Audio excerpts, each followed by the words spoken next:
Before we get into the guy behind the smiles, behind the jokes, behind the forced laughs, we need to talk about just the inappropriate behavior with children in his vlogs. Hell, just the inappropriate behavior with children. David has zero problems with how he talks to children in his vlogs.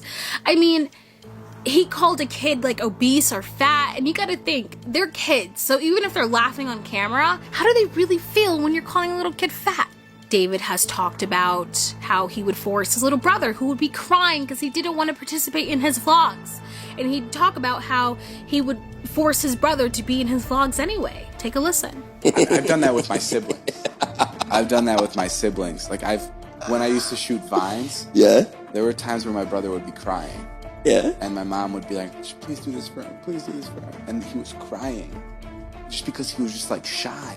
And I'm like, I need this, I'm sorry, I need this.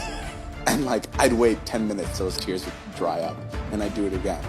And like, it's awful. Even Jason Nash, and I want to be very clear, I do believe that Jason Nash is a really good father, but that's not what I'm talking about here. Jason Nash has his kids programmed to, you know, work for daddy on Saturdays. I mean, just take a listen. They do. We were in the car the other day, and Wyatt, his son, Jason's son, goes, "Can we go to Disneyland tomorrow?" And Charlie, his daughter, goes, "No, we can't. We have a brand deal that day."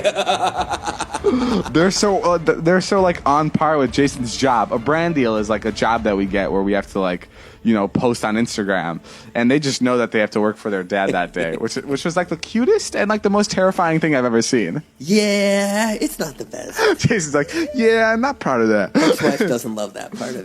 There's like a brand deal, and they want the kids, and they like, and I'm just like, you can't have dinner unless I videotape it. Exactly. I have said that. I'm like, no, you haven't. No, I've just been like, look, I'm like, I realize you don't want to go do a thing for T-Mobile on like the 2 days before Christmas, but it's $10,000, and you know, I need the money. And then they'll be like, so get in this fucking Instagram picture. Get in this fucking Instagram picture. I feel terrible. You think that's bad? No, I think that fucks them up. I'm not against family vloggers, you know, but the problem is that there's such a dry spot there because we don't know if the kids are being worked to death or not. You know, there's something wrong when the kids are like, oh, we gotta work for daddy today. And for David, there's something wrong when you ask a 14-year-old if they watch Pornhub. Cyborg? Thank you, dude. You watch Pornhub? I know, man. Vine all day. That's dope, dude. Yo, breaking news. Are you guys dating? Are you guys dating right here? Boyfriend. What's your name? Peter.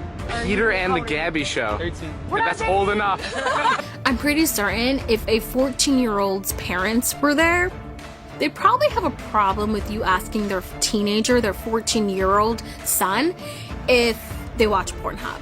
There needs to be conversations, and there needs to be a rule in place because you have no idea or not if that boy felt uncomfortable. You have zero idea.